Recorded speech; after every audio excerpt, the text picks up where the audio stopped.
कुंड का पानी जेके मीडिया देखने वाले सभी दर्शकों और सभी भक्तों को राधे राधे, जय श्री श्याम। तो इस समय हम ब्रिज भूमि में मौजूद हैं और ब्रिज भूमि की एक ऐसी तस्वीर आपको बताने जा रहा हूँ जिस तस्वीर को देखकर आप भी जो है वो काफी मंत्रमुग्ध होंगे। और ये तस्वीर है राधा कुंड की। यहाँ पर कहते हैं कि आज भी राधा रानी साक्षात विराजमान है और जो भी सच्चे मन से राधा रानी को याद करता है तो राधा रानी उनको किसी न किसी रूप में अपने भक्तों को दर्शन जो है वो जरूर दे देती है। आज मैं आपको राधा कुंड के दर्शन भी कराऊंगा और राधा कुंड के साथ साथ श्याम कुंड भी यहाँ पर है। यहाँ पर कहते हैं कि श्याम बाबा यानी भगवान श्री कृष्ण जो है वो अपने जो सखा जो ग्वाले हैं उनके साथ यहाँ पर कहीं ना कहीं किसी न किसी रूप में दर्शन जरूर देते हैं। तो आपको ब्रिज भूमि से सबसे पहले तो राधा कुंड के दर्शन कराऊंगा और राधा कुंड का क्या इतिहास है ये भी आपको बताऊंगा। ये देखिए, ये खूबसूरत तस्वीर है राधा कुंड की। ये ब्रिज भूमि का बड़ा ही खूबसूरत देवस्थान है और यहाँ पर कहते हैं कि स्नान करने से आपको जो है वो आपकी मनोकामनाएं पूर्ण होती हैं। स्नान करने से आपको कई अलग अलग तरह की रोग बीमारियों से मुक्ति भी मिलती है। और उसी के साथ साथ ये जो तस्वीर है आप देखिए, राधा कुंड में यहाँ पर कहते हैं कि परिक्रमा भी करनी चाहिए। ये जो तस्वीर है ये आपको मैं पर्टिकुलर कुंड की तस्वीर बता रहा हूँ और यहाँ पर श्रद्धालु स्नान भी कर रहे हैं। आपको वो तस्वीरें भी दिखाने की कोशिश करूंगा। इस्तेमाल करने के बाद ये आप यहाँ से तस्वीर देख सकते हैं। ये बड़ी खूबसूरत तस्वीर है ये राधा कुंड की।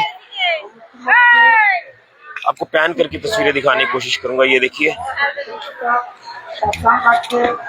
यहाँ पर आप देख रहे हैं कितने श्रद्धालु यहाँ पर स्नान कर रहे हैं, परिक्रमा कर रहे हैं और कहते हैं कि यहाँ ब्रिज भूमि में आपको राधा कुंड में एक बार जरूर आना चाहिए। यहाँ पर आने से आपकी मनोकामनाएं पूर्ण होती हैं। और हमने देखा है, हमने कई अलग अलग तरह के भाव देखे हैं लोगों के जिनमें कहीं ना कहीं इमोशंस होते हैं और इस तरह से लगन है भगवान के प्रति, इस तरह से लगन है भगवान श्री कृष्ण जी के प्रति या यूं कहे तो राधा रानी जी के प्रति। यहाँ पर आकर उनके इमोशंस हमें देखने को मिलते हैं और बड़े ही एक प्रेम भाव से यहाँ पर भक्तिमय यहाँ पर जो माहौल में वो रंगे नजर आते हैं। और कल हमने आपको यहीं से होली की भी खूबसूरत तस्वीरें दिखाई थी। तो यहाँ से आपको एक बार फिर से मैं ये राधा कुंड की तस्वीर दिखा रहा हूँ और उसी के साथ साथ यहाँ से हम आपको श्याम कुंड की तस्वीर भी दिखाऊंगा। आप श्याम कुंड की तस्वीर देखेंगे, यहाँ से भी श्रद्धालु जो वो स्नान कर रहे हैं। तो राधा कुंड और श्याम कुंड इन दोनों सरोवर को लेकर बात करें तो दोनों का काफी ज्यादा एक महत्व है, महात्म है। और यहाँ पर जो भी श्रद्धालु देश के कोने कोने से आते हैं वो यहाँ पर स्नान जरूर करते हैं और पुण्य के भागी बनते हैं। ये देखिए, बड़ी खूबसूरत तस्वीर आपको दिखा रहा हूँ। तो अब यहाँ के जो पंडित जी हैं उनसे हम इतिहास जानने की कोशिश करेंगे। सभी श्रद्धालुओं से निवेदन है, कुंड के घाटों पर बैठ के धूम्रपान, बीड़ी, सिगरेट, गुटखा इत्यादि का प्रयोग न करें। पंडित जी आप हमारे साथ आइए। यहाँ पर हमारे साथ पंडित जी हैं। पंडित जी क्या कहेंगे, यहाँ पर आइए। जय श्री राधे। क्या कहेंगे, क्या इतिहास है राधा कुंड का? कहते हैं कि जो भी यहाँ पर सच्चे मन से आता है राधा रानी को किसी न किसी रूप में दर्शन देते हैं। जी, राधा रानी यहाँ जल रूप में विराजमान है। जो भी राधा रानी से जो भी भक्त आते हैं अपनी मनोकामना बोल के जाते हैं राधा रानी को, राधा रानी अवश्य उसकी मनोकामना पूर्ण करती है। यहाँ पे पहले अरिष्ट वन था, ना राधा कुंड था ना श्याम कुंड था। यहाँ पे अरिष्ट वन था। उस वन में एक अरिष्टासुर नाम का राक्षस रहता था। तो कृष्ण भगवान ने जब मथुरा में जन्म लिया तो कंस ने काफी राक्षस भेजे कृष्ण भगवान को मारने के लिए, लेकिन उनको कोई भी राक्षस मार नहीं पाया। तो कंस ने मथुरा में अनाउंस किया, क्या कोई ऐसा मेरी प्रजा में राक्षस दल में है जो कृष्ण का वध कर सके? तो कंस ने काफी राक्षस भेजे, पूतना भेजी, कई राक्षस भेजे, कोई नहीं मार पाया। तो यहाँ पे ठाकुर जी नंदगांव से गाय चराने आते थे। यहाँ पे अरिष्ट वन था, उस वन में एक राक्षस रहता था, अरिष्टासुर नाम का राक्षस। तो ठाकुर जी यहाँ पे गाय चराने आते थे तो उस राक्षस ने क्या किया, एक बछड़े का रूप धारण किया और उस बछड़े का रूप लेके ठाकुर जी यहाँ गाय चराते थे। तो वो गाय वालों में मिल गया, गाय में मिल गया, जो भी मतलब बछड़े थे उसका रूप लेके, और वो ग्वाल वालों को मानने लगा। तो ग्वाल वाल तो समझ नहीं पाए, तो वो ठाकुर जी के पास गए कि हे प्रभु, कोई गाय पागल हो गई है जो सभी गायों को मार रही है और हमको भी मार रही है। ठाकुर जी पेड़ पे बैठ के बांसुरी बजा रहे थे, तो वो उतर के आए, तो उन्होंने देखा अपनी अंतर्दृष्टि से, तो एक राक्षस रूपी गाय है। जब तक कृष्ण भगवान कुछ समझ पाते या कुछ कर पाते, तो उस बछड़े ने दौड़ लगा दिया गाय रूप में ही कृष्ण भगवान को मारने के लिए। तो जैसे ही वो गाय रूपी राक्षस कृष्ण भगवान को मारने के लिए दौड़ा, तो ठाकुर जी ने उसका पूंछ पकड़ के जहाँ आप खड़े हो वहीं वध कर दिया। तो उनको गौ हत्या का अपराध लग गया। तो गौ हत्या का जैसे कृष्ण भगवान पे अपराध लगा, तो जितने ब्रजवासी थे सभी ने नंद बाबा को अलग कर दिया कि आपके लाला ने गौ हत्या की है, आप गौ हत्यारे हो। तो गौ हत्या तो बहुत बड़ी हत्या होती है हमारे सनातन धर्म में। तो कृष्ण भगवान बोलते हैं कि मुझे ऐसा कोई उपाय बताओ कि जिससे मेरी गौ हत्या से मुक्ति मिल जाए। तो राधा रानी बोलती हैं कि भारत वर्ष में जितने भी तीर्थ हैं, आप सारे तीर्थों में जाइए और स्नान करके आइए, जब आपको गौ हत्या से मुक्ति मिलेगी। कृष्ण भगवान बोलते हैं मुझको ब्रज बहुत प्रिय है, मैं ब्रज को छोड़ के नहीं जाऊंगा। तो राधा रानी बोलती हैं आप ब्रज को छोड़ के नहीं जाओगे तो आपको गौ हत्या से मुक्ति नहीं मिलेगी। तो कृष्ण भगवान बोलते हैं मैं ऐसा करता हूँ, सारे तीर्थों को इधर ही बुला के और इधर ही स्नान करता हूँ। तो कृष्ण भगवान ने राधा रानी से आग्रह किया, तो राधा रानी से आग्रह किया तो राधा रानी ने अपने हाथ के कंगन से ये जो बड़ा कुंड दिख रहा है ना, इसके अंदर एक कुंड है कंकन कुंड, उसका निर्माण किया राधा रानी ने। और कृष्ण भगवान ने अपनी मुरली से स्पर्श किया तो श्याम कुंड बन गया। दोनों का जुगल संगम है इधर। एक प्राण दो देही राधा कृष्ण सनेही, जुगल रूप में राधा और कृष्ण जल रूप में राधा कुंड में मिले हुए हैं। ठाकुर जी ने सभी देवी देवताओं को इधर में बुलाया, जितने भी हमारे भारत वर्ष में देवी देवता हैं, और इस कुंड में रात्रि में 12 बजे और अष्टमी वाले दिन स्नान किया है। उनको गौ हत्या से मुक्ति मिली है।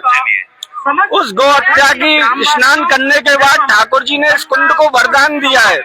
जैसे किसी के पुत्र नहीं होता है, डॉक्टर मना कर दे, दुनिया का कोई भी मना कर दे, लेकिन पति पत्नी इस कुंड में जोड़े से स्नान करने से उसको पुत्र की प्राप्ति होती है। एक फल छोड़ा जाता है, वो फल को सवा साल के अंतराल तक नहीं खाते हैं। सवा साल बाद राधा रानी उसकी अवश्य मनोकामना पूर्ण करती है। और जो भी किशोरी जी का जल रूप में, राधा रानी का जल रूप में पूजन करके जाता है, किशोरी जी से जो भी अपना मनोकामना बोल के जाता है, राधा रानी उसकी अवश्य मनोकामना पूर्ण करने वाली हैं। पूरे विश्व में जल रूप में सिर्फ राधा कुंड में ही राधा रानी विराजमान है, और कहीं राधा रानी विराजमान नहीं है। बोलो राधा रानी की जय। यह इन कुंडों की महिमा है। और आखिर में थोड़ा सा बताएंगे कि श्याम कुंड के बारे में भी।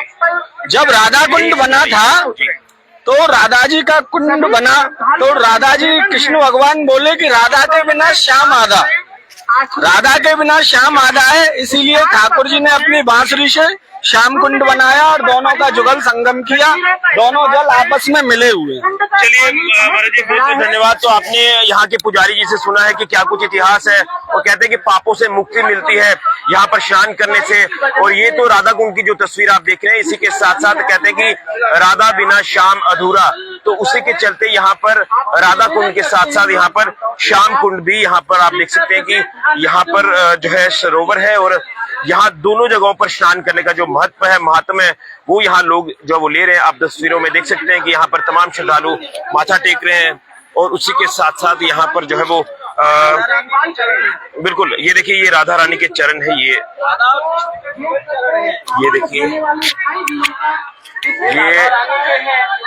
ये कान्हा जी के, ये राधा रानी जी के चरण है और ये कान्हा जी के चरण है। तो ये करता है उसकी सभी मनोरथ पूर्ण। बिल्कुल, तो जो भी इनको स्पर्श करता है, चरण स्पर्श करने से कहते हैं कि उनकी मनोकामनाएं भी पूर्ण होती है। तो ये भव्य तस्वीर आपको आज राधा कुंड की दिखा रहा था। यहाँ पर साक्षात राधा रानी जो है वो विराजमान है, और देश के किसी भी कोने में आप चले जाएंगे आप यहाँ पर स्नान करें, आप पुण्य के भागी बनेंगे और यहाँ पर आपकी मनोकामनाएं जो है वो पूर्ण होंगी, जिसके चलते आज हम आपको ब्रिजभूमि के इस पावन स्थल की तस्वीर दिखा रहे हैं, राधा कुंड की। यहाँ पर स्नान करने से जो है वो रोग बीमारियां तो दूर होती हैं, आपकी मनोकामनाएं पूर्ण होती हैं और उसी के साथ साथ श्याम कुंड में भी स्नान करने से आपकी मनोकामनाएं पूर्ण होती हैं, पापों से मुक्ति मिलती है। तो देश के किसी भी कोने में आप चले जाएं, लेकिन कहते हैं कि जो महत्व यहाँ राधा रानी जी से अगर आप उनके दर्शन करना चाहते हैं साक्षात, तो यहाँ आपको दर्शन जरूर होंगे अगर सच्चे मन से आप यहाँ पर माथा टेकते हैं। तो ब्रिजभूमि से आपको ये दिव्य दर्शन आज राधा कुंड के हमने करवाए हैं, लेकिन एक स्टोरी यहाँ से आपके लिए जरूर लेकर आऊंगा और वो स्टोरी रहेगी यहाँ पर विराजमान गिरिराज भगवान जी, उनकी भी आपको तस्वीर, उनकी भी इतिहास में आपके तक पहुंचाऊंगा। तो आप जब वृंदावन में आते हैं, मथुरा में आते हैं, तो आप लोग ब्रिजभूमि के राधा कुंड में जरूर आए, स्नान करें, पुण्य के भागी बने। राधा रानी जी से आपका सीधा जो वो संपर्क होगा, अगर सच्चे मन से लगन से आप उन्हें याद करेंगे। और सही कहा पुजारी जी ने कि राधा बिना श्याम अधूरा, तो भगवान श्री कृष्ण जी के भी दर्शन आपको जरूर होंगे।